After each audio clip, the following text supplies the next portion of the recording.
अजितदादांच्या अकाली मृत्यूनंतर बारामतीमध्ये होत असलेली ही पोटनिवडणूक बिनविरोध व्हावी अशी मागणी अनेक राजकीय पक्षांनी किंबहुना नेत्यांनी केली होती। सुरुवातीला यामध्ये अनेकांनी ओ भरला आणि म्हणून सुनेत्रा पवार, जय पवार, पार्थ पवार यांनी केवळ मुंबईमध्येच नाही तर दिल्लीमध्ये जाऊन वेगवेगळ्या राजकीय पक्षाच्या नेत्यांच्या भेटी घेतल्या। अर्थात या भेटीमध्ये हा विषय होताच की अजित पवारांच्या अकाली मृत्यूनंतर जी काही सहानुभूती निर्माण झाली आहे, या सहानुभूतीमध्ये पवार फॅमिलीमधला एक व्यक्ती किंवा स्वतः सुनेत्रा पवार या बिनविरोध निवडून जाव्यात। मात्र इतिहास काय सांगतो? अजित पवारांच्या आधी राज्यातील आणि देशातील ज्यावेळी राजकीय नेत्यांचा असा अकाली मृत्यू झाला, तिथे मात्र मोठा संघर्ष निवडणुकीमध्ये झाला होता। त्यामुळं कधी भारतीय जनता पार्टीने तो संघर्ष केला, तो आता संघर्ष काँग्रेस पक्ष करत आहे। मात्र याला इतर पक्षसुद्धा अपवाद नाहीत। ज्यांना जशी संधी मिळाली त्यांनी तशी ती संधी सोडली नाही असं म्हटलं तर ते चुकीचं ठरणार नाही। आणि त्यामुळे आजच्या या व्हिडिओमध्ये एकूण 3 गोष्टीवरती मी प्रकाश टाकणार आहे। तो सगळ्यात महत्त्वाचा मुद्दा की सुनेत्रा पवार यांच्या विरोधामध्ये काँग्रेसने जो उमेदवार उतरवलाय ते आकाश मोरे नेमके कोण आहेत, त्याचा राजकीय इतिहास काय, यापूर्वीच्या अकाली मृत्यू झालेल्या नेत्यांच्या मतदारसंघामध्ये ज्यावेळी पोटनिवडणूक झाली होती त्याचा इतिहास काय सांगतो, आणि तिसऱ्यांदा एकूण बारामती विधानसभा मतदारसंघाची रचना कशी आहे आणि या रचनेवर आधारित काँग्रेसने जो उमेदवार उतरवला आहे तो संघर्ष कसा होईल, या 3 विषयावर बोलण्यासाठी मी आज तुमच्या समोर आहे। नमस्कार, मी गोविंद शेळके आणि तुम्ही बघताय कट टू कट। खरं तर आज अनेक सर्वसामान्य लोकांना असं वाटतंय की काँग्रेसने बारामतीमध्ये उमेदवार देऊन ही निवडणूक वेगळ्या वळणावर नेली आहे, पण याला असा अर्थ नाही, कारण राजकारणामध्ये सहानुभूतीला काही किंमत नसते। इतिहास काय सांगतो?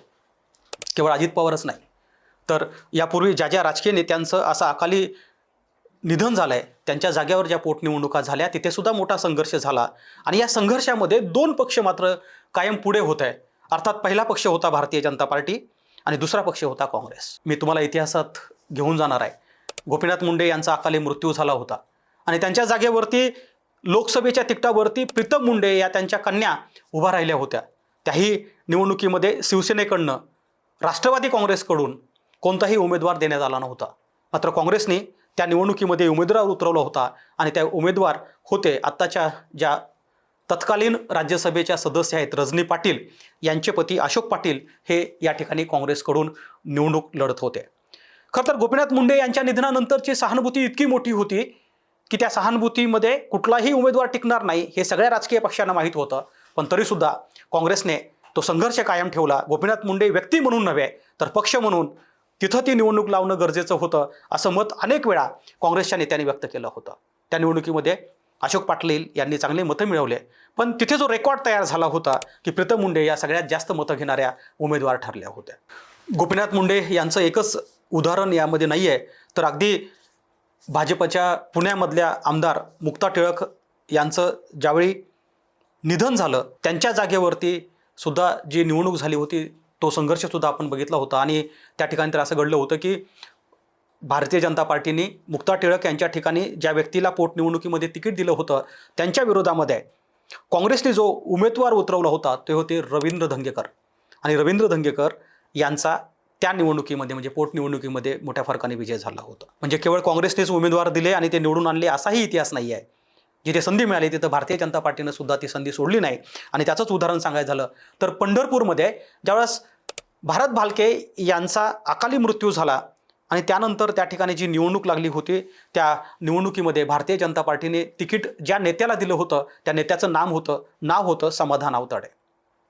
विशेष म्हणजे भारत भालके यांच्या अकाली मृत्यूनंतर तयार झालेली सहानुभूतीची लाट त्यावेळी पंढरपूरमध्ये असतानाही भारतीय जनता पार्टीने ती निवडणूक इतकी चुरशीची केली की त्या ठिकाणी समाधान आवताडे हे पहिल्यांदा भारतीय जनता पार्टीकडून आमदार झाले होते। त्यामुळे आता जरी आपण अलीकडच्या काळामध्ये घडलेल्या या पोटनिवडणुकी संदर्भात बोलणार असलो तरी केवळ मराठवाडा किंवा पश्चिम महाराष्ट्र नाही तर विदर्भामध्ये सुद्धा अशा अनेक राजकीय घटना घडल्या होत्या ज्यावेळी तिथं असलेल्या राजकीय नेत्यांचं निधन झालं होतं। म्हणजे अगदी देगलूरसारख्या ठिकाणी रावसाहेब अंतापूरकर या आमदाराचं निधन झालं।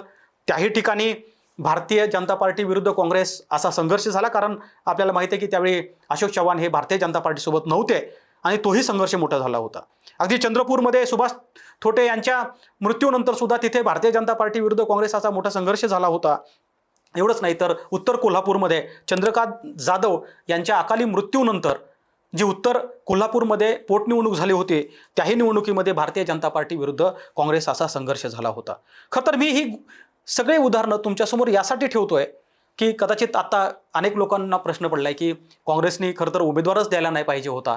मात्र हा उमेदवार केवळ अजित पवारांच्या विरोधात नाही आहे, हा उमेदवार केवळ राष्ट्रवादी काँग्रेसच्या विरोधातला नाही आहे, तर हा खरा संघर्ष भारतीय जनता पार्टी विरुद्ध काँग्रेसमधला आहे. आणि अजित पवार किंबहुना त्यांची पार्टी ही भारतीय जनता पार्टीसोबत आहे. म्हणून काँग्रेसने ही भूमिका स्पष्ट केली आहे की आम्हाला अजित पवारांच्या सहानुभूतीच्या विरोधात जायचं नाही आहे. आम्हाला अजित पवारांच्या नंतर त्यांच्या घरातून येणाऱ्या उमेदवाराच्या विरोधामध्ये उमेदवार उभा करायचा नाही आहे, तर आम्हाला भारतीय जनता पार्टीसोबत जे पक्ष आहेत त्यांच्या विरुद्ध हा संघर्ष कायम ठेवायचा आहे. आणि म्हणून बारामती विधानसभा मतदारसंघाकडे या अर्थाने बघितलं पाहिजे की या विधानसभा मतदारसंघामध्ये काँग्रेसने उमेदवार जाहीर केला. आता हा उमेदवार कोण, तर उमेदवार सुद्धा नौका नाही आहे. ज्या उमेदवारानं यापूर्वी 2014 मध्ये अजित पवारांच्या विरोधामध्ये विधानसभेची निवडणूक लढली होती, त्याही वेळी अजित पवारांच्या विरोधामध्ये निवडणूक लढल्यानंतर आकाश मोरे यांना 4013 मतं पडाली होती. त्या निवडणुकीमध्ये आकाश मोरे यांना जरी 4000 मतं पडत असले तरी त्या निवडणुकीमध्ये 90,000च्या जास्त फरकाने अजित पवार निवडून आले होते. काय झालं होतं त्यावेळी, तर अजित पवारांच्या विजयानंतर आकाश मोरे यांचं डिपॉझिट जप्त झालं होतं. खरं तर आकाश मोरे हे काही पहिले त्यांच्या घरातले सदस्य नाही आहेत, कारण यापूर्वी त्यांचे वडील विजय मोरे हे शरद पवारांच्या नेतृत्वात विधान परिषदेचे आमदार राहिलेले आहेत. आणि म्हणून धनगर समाजातून एक नेतृत्व समोर आणण्यामध्ये शरद पवारांनी खरं तर विजय मोरे यांना समोर आणलं होतं. आणि म्हणून बारामती विधानसभा मतदारसंघामध्ये जिथं धनगर समाजाचं मोठं प्राबल्य आहे, त्याच धनगर समाजाचं नेतृत्व हे पुढे काँग्रेसनं आणलेलं आहे. खरं तर काँग्रेसला हे माहीत आहे की बारामती विधानसभा मतदारसंघामध्ये ज्यावेळी पोटनिवडणुकीला सामोरे जायचं आहे त्यावेळी त्या बारामतीमध्ये तुम्ही विकासावर बोलून चालणार नाही, कारण राज्यामध्ये किंबहुना देशामध्ये असं एखादं शहर असावं ज्या शहरामध्ये पायाभूत सुविधा, औद्योगिक क्रांती ज्या मतदारसंघामध्ये घडली, तो मतदारसंघ बारामती विधानसभा मतदारसंघ आहे. आणि त्यामुळे काँग्रेस कदाचित उद्या ज्यावेळी या निवडणुकीला सामोरे जाणार आहे त्यावेळी कुठल्याही विकासावर बोलणार नाही. जातीय समीकरणं समोर ठेवून काँग्रेसनं ही निवडणुकीची रणनीती आखली आहे. अर्थात निकाल काय लागणार आहे हे सगळ्यांना माहीत आहे, कारण अजित पवारांच्या निधनानंतर 1 महिन्यानंतर सुद्धा राज्यामध्ये जी काही सहानुभूतीची लाट आहे ती केवळ एका बारामती विधानसभा मतदारसंघापुरती मर्यादित नाही आहे, तर ती अनेक राजकीय पक्षामध्ये आहे किंबहुना देशामध्ये राज्यामध्ये सुद्धा आहे की अनेक वेळा आज अजित पवारांचं नाव 1-1.5 महिन्यानंतर सुद्धा निघतं. त्यामुळं ही सहानुभूती त्या अर्थाने कमी होणार नाही आहे. हीच गोष्ट ओळखून काँग्रेस तिथली रणनीती आखत आहे. आणि आपल्याला ही गोष्ट मान्य केली पाहिजे की सुरुवातीला शरद पवार, त्यानंतर मधल्या काळामध्ये सुप्रिया सुळे आणि त्यानंतर अजित पवारांनी ज्या पद्धतीनं बारामतीचा विकास केला, बारामतीमध्ये पायाभूत सुविधा आणल्या, अनेक राज्यातले किंबहुना बाहेर राज्याचे लोकसुद्धा या ठिकाणी येऊन बारामती शहर कसं आहे हे बघण्यासाठी येत असतात. त्यामुळं काँग्रेसला किंवा काँग्रेसच्या समोर हा पर्याय नक्कीच नाही आहे की तिथं ते विकासावर बोलतील.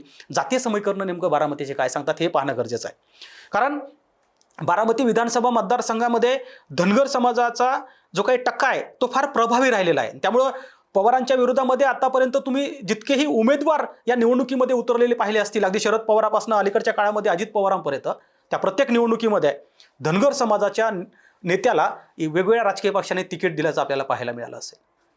आत्ता काय घडतंय तर बारामती विधानसभा मतदारसंघामध्ये 40 ते 45% मराठा समाज आहे, जो संख्याने बहु आहे, पण त्यानंतर खालोखाल नंबर लागतो तो अर्थात धनगर समाजाचा. बारामती विधानसभा मतदारसंघामध्ये 15 ते 20% धनगर समाज आहे आणि इतर मागासवर्गीय समाजाची जी काही मते आहेत ती 3ऱ्या नंबरला येतात. त्यामुळं हेच नेमकं जातीय समीकरण ओळखून काँग्रेसने या ठिकाणी सुनेत्रा पवार यांच्या विरोधामध्ये उमेदवार देत असताना धनगर समाजाच्या नेतृत्वाची निवड केली.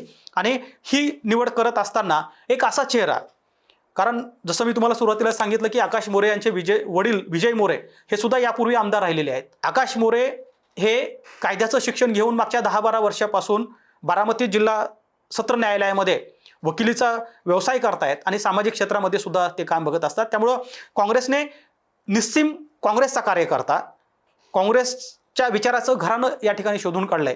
आणि आत्ता आकाश मोरे हे सध्या महाराष्ट्र प्रदेश काँग्रेस कमिटीवरती सरचिटणीस म्हणून राज्याचं काम बघतायत. आणि अशा वेळी सुनेत्रा पवार विरुद्ध आकाश मोरे हा संघर्ष जरी मोठा होणार नसला तरी पुन्हा एकदा अजित पवार यांच्या निधनानंतर जी काही सहानुभूतीची लाट निर्माण झाली आहे, या सहानुभूतीच्या लाटेमध्ये सुनेत्रा पवार विक्रमी मतांनी निवडून येतील अशी चर्चा राजकीय भाष्यकार व्यक्त करतायत, राजकीय तज्ज्ञ व्यक्त करतायत. मात्र आकाश मोरे यांच्या या उमेदवारीमुळं पुन्हा एकदा राहुरीसोबत बारामती विधानसभा मतदारसंघातील जो काही संघर्ष आहे तो पुन्हा पुढे येणार आहे. अर्थात या ठिकाणी भारतीय जनता पार्टीची भूमिका ठरलेली आहे.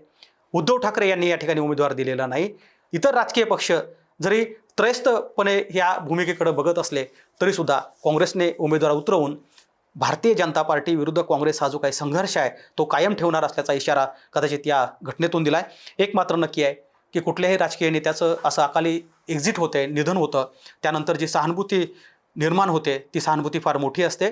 या पूर्वीच्या अनेक निकालातून ते पुढे आलं आहे आणि म्हणून जरी या निवडणुकीमध्ये काँग्रेसने उमेदवार उतरवला असला तरी सुनेत्रा पवार यांना अगदी विक्रमी मतं पडतील अशी चर्चा या विधानसभा मतदारसंघामध्ये होताना पाहायला मिळते. धन्यवाद.